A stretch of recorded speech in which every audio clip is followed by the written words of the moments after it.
Hi Mark, I'm Vera. My student number is 46. I'm a freshman in NCUE. Connected but alone by Turkle. Just a moment ago, my daughter Rebecca texted me for good luck. Her text said, "Mom, you will rock." I love this. Getting that text was like getting a hug. And so there you have it. I embody the central paradox. I'm a woman who loves getting texts, who's going to tell you that too many of them can be a problem. Actually, that reminder of my daughter brings me to the beginning of my story. 1996, when I gave my first TED Talk, Rebecca was 5 years old and she was sitting right there in the front row. I had just written I had just written a book that celebrated our life on the internet, and I was about to be on the cover of Wired magazine. In those heady days, we were experimenting with chat rooms and online virtual communities. We were exploring different aspects of ourselves. And then we unplugged. I was excited, and as a psychologist, what excited me most was the idea that we would use what we learned in the virtual world about ourselves, about our identity, to live better lives in the real world. Now fast forward to 2012. I'm back here on the TED stage again. My daughter is 20. She's a college student. She sleeps with her cell phone, so do I. And I've just written a new book. But this time, it's not the one that will get me on the cover of Wired magazine. So what happened? I'm still excited by technology, but I believe, and I'm here to make the case, that we're letting it take us places that we don't want to go. Over the past 15 years, I've studied technologies of mobile communication, and I've interviewed hundreds and hundreds of people, young and old, about their plugged-in lives. And what I found is that those little devices in our pockets, are so psychologically powerful that they don't only change what we do, they change who we are. Some of the things we do now with our devices are things that only a few years ago we would have found odd or disturbing, but they've quickly come to seem familiar, just how we do things. So just to take some quick examples, people text or do email during corporate board meetings. They text and shop and go on Facebook during classes, during presentations, actually during all meetings. People talk to me about the important new skill of making eye contact while you're texting. Laughter. People explain to me that it's hard, but that it can be done. Parents text and do email at breakfast and at dinner while their children complain about not having their parents' full attention. But then these same children deny each other their full attention. This is a recent shot of my daughter and her friends being together while not being together. And we even text at funerals. I studied this. We remove ourselves from our grief or from our reverie and we go into our phones. Why does this matter? It matters to me because I think we're setting ourselves up for trouble. Trouble certainly in how we relate to each other, but also trouble in how we relate to ourselves and our capacity for self-reflection. We're getting used to a new way of being alone together. People want to be with each other, but also elsewhere, connected to all the different places they want to be. People want to customize their lives. They want to go in and out of all the places they are because the thing that matters most to them is control over where they put their attention. So you want to go to that board meeting, but you only want to pay attention to the bits that interest you. And some people think that's a good thing, but you can end up hiding from each other, even as we're all constantly connected to each other. A 50-year-old businessman lamented to me that he feels he doesn't have colleagues anymore at work. When he goes to work, he doesn't stop by to talk to anybody, he doesn't call.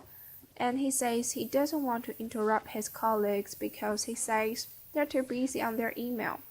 But then he stops himself and he says, I'm not telling you the truth. I'm the one who doesn't want to be interrupted. I think I should want to, but actually I'd rather just do things on my BlackBerry.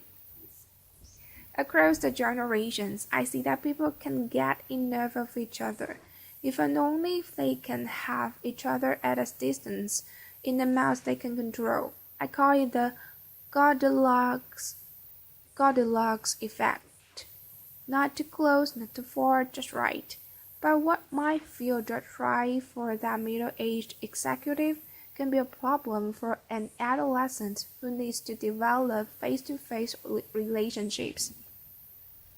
An 18-year-old boy who uses texting for almost everything says to me wistfully, someday, but certainly not now. I'd like to learn how to have a conversation. When I ask people, what's wrong with having a conversation? People say, I'll tell you what's wrong with having a conversation. It takes place in real time, and you can control what you're going to say. So that's the bottom line. Texting, email, posting, all of these things let us present ourselves as we want to be. We get to edit, and that means we get to delete, and that means we get to retouch the face, the voice, the flesh, the body. Not too little, not too much, just right. Human relationships are rich, and they're messy and they're demanding. We clean them up with technology, and when we do, one of the things that can happen is that we sacrifice conversation for mere connection. We shortchange ourselves, and over time we seem to forget this, or we seem to stop caring. I was caught off guard when Stephen Colbert asked me a profound question. He said, don't all those little tweets, don't all those little sips of online communication add up to one big gulp of real conversation? My answer was no, they don't add up. Connecting in sips may work for gathering discrete bits of information. They may work for saying, I'm thinking about you, or even for saying, I love you. I mean, look at how I felt when I got that text from my daughter. But they don't really work for learning about each other, for really coming to know and understand each other. And we use conversations with each other to learn how to have conversations with ourselves. So fly from conversation can really matter because it can compromise our capacity for self-reflection. For kids growing up, that skill is the bedrock of development. Over and over I hear, I would rather text than talk, and what I'm seeing is that people get so used to being shortchanged out of real conversation, so used to getting by with less, that they've become almost willing to dispense with people altogether.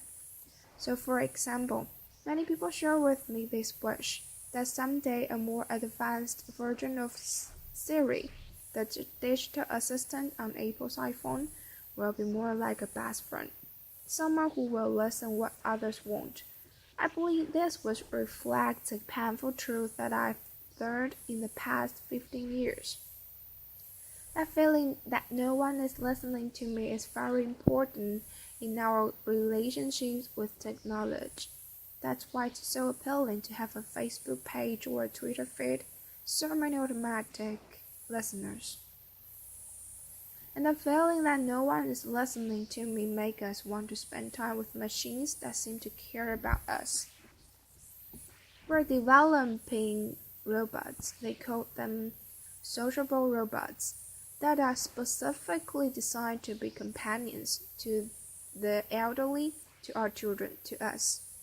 Have we so lost confidence that we will be there for each other? During my research, I worked in nursing homes, and I brought in these sociable robots that were designed to give the elderly the feeling that they were understood.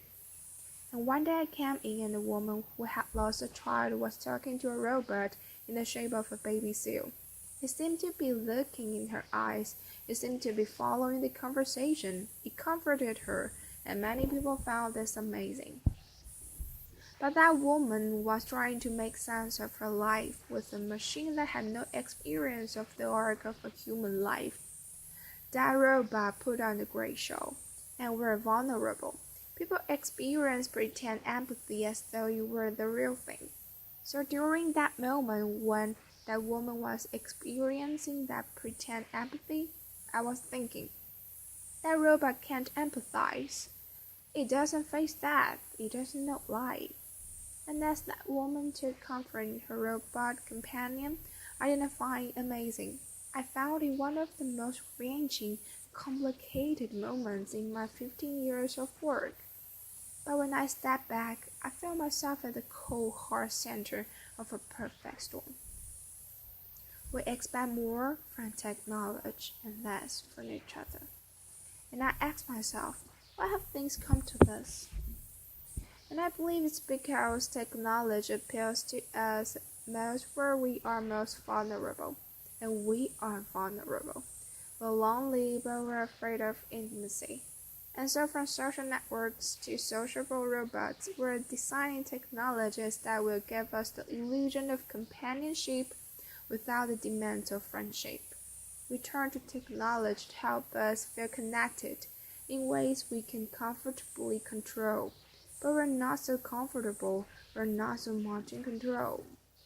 These days, those phones in our pockets are changing our minds and hearts because they offer us three gratifying fantasies. One, that we can put our attention wherever we want it to be. Two, that we will always be heard. And three, that we will never have to be alone. And that third idea that we will never have to be alone is central to changing our psyches. Because the moment that people are alone, even for a few seconds, they become anxious, they panic, they fidget. They reach for a device. Just think of people at a checkout line or at red line. Being alone feels like a problem that needs to be solved. And so people try to solve it by connecting. But here, connection is more like a symptom than a cure. It expresses, but it doesn't solve, an underlying problem. But more than a symptom, constant connection is changing the way people think of themselves. It's shaping a new way of being. The best way to describe it is, I share therefore I am. We use technology to define ourselves by sharing our thoughts and feelings even as we're having them. So before it was, I have a feeling, I want to make a call. Now it's, I want to have a feeling, I need to send a text. The problem with this new region of I sure therefore I am is that if we don't have connection, we don't feel like ourselves. We almost don't feel ourselves. So what do? We connect more and more. But in the process, we set ourselves up to be isolated. How do you get from connection to isolation? You end up isolated if you don't cultivate the capacity for solitude, the ability to be separate, to gather yourself. Solitude is where you find yourself so that you can reach out to other people and form real attachments. When we don't have the capacity for solitude, we turn to other people in order to feel less anxious or in order to feel alive. When this happens, we're not able to appreciate who they are. It's as though we're using them as spare parts to support our fragile sense of self. We slip into thinking that always being connected is going to make us feel less alone, but we're at risk because actually it's the opposite that's true. If we're not able to be alone, we're going to be more lonely. If we don't teach our children to be alone, they're only going to know how to be lonely. When I spoke at TED in 1996, reporting on my studies of the early virtual communities, I said, those who make the most of their lives on the screen come to it in the spirit of self-reflection. And that's what I'm calling for here now. Reflection and, more than that, a conversation about where our current use of technology may be taking us. what it might be costing us. We're smitten with technology, and we're afraid, like young lovers, that too much talking might spoil the romance. But it's time to talk.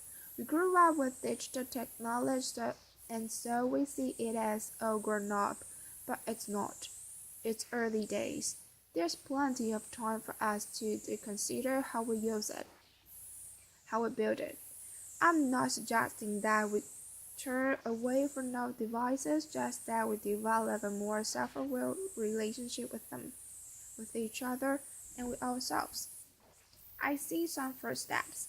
Start thinking of solitude as a good thing. Make room for it.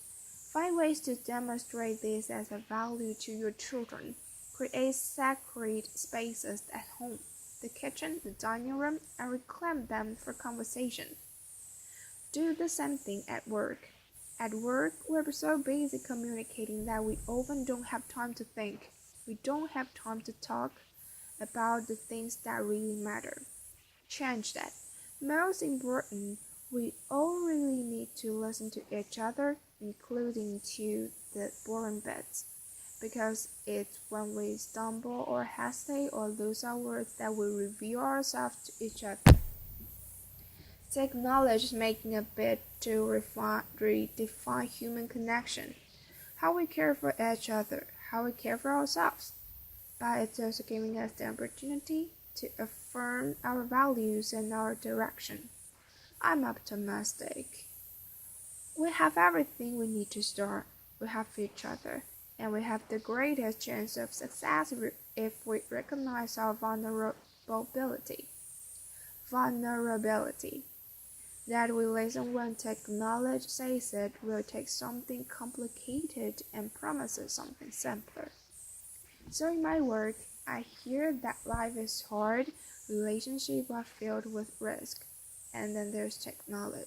Simpler, hopeful, optimistic, ever young. It's like calling in the cavalry. An ad campaign promises that online and with avatars, you can finally love your friends, love your body, love your life online and with avatars. We are drawn to virtual romance, to computer games that seem like words, to the idea that robots will someday be our true companions. We spend an evening on the social network instead of going to the pub with friends. But our fantasies of substitution have cost us. Now we all need to focus on the many, many ways technology can lead us back to our real lives. Our own bodies, our own communities, our own politics, our own planet. They need us. Let's talk about how we can use digital technology, the technology of our dreams, to make this life the life we can love. Thank you. Applause.